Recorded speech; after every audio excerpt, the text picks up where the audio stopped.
When things are going well and good for us, it's really easy for us to believe that somehow we're just deserving of it. When we're experiencing blessing, it's really easy to think it's just the natural outcome of our effort or who we are or what we're doing.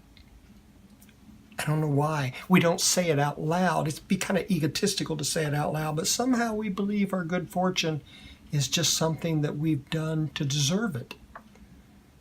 But in Deuteronomy chapter 9, we see something different. Deuteronomy chapter 9 basically tells us don't get a big head.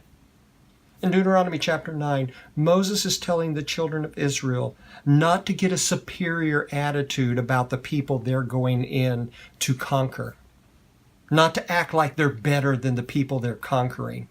And then Moses reminds them that they are just as stubborn and just as rebellious as the people they're going to be conquering.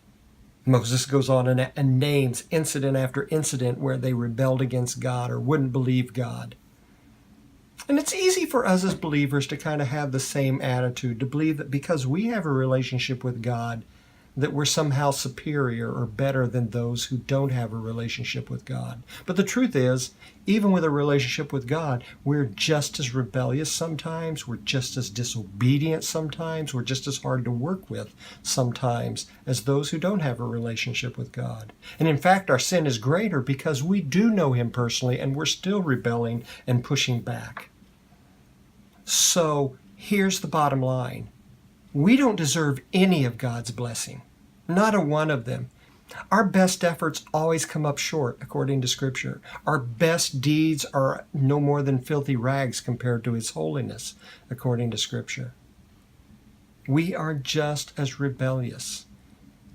His blessing are not a sign of our goodness, but a sign of His grace. They're not something that should make us have a superior attitude. It should make us have submissive gratitude.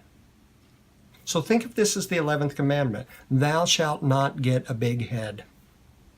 And this week, hopefully you will recognize time and time again the blessing of God.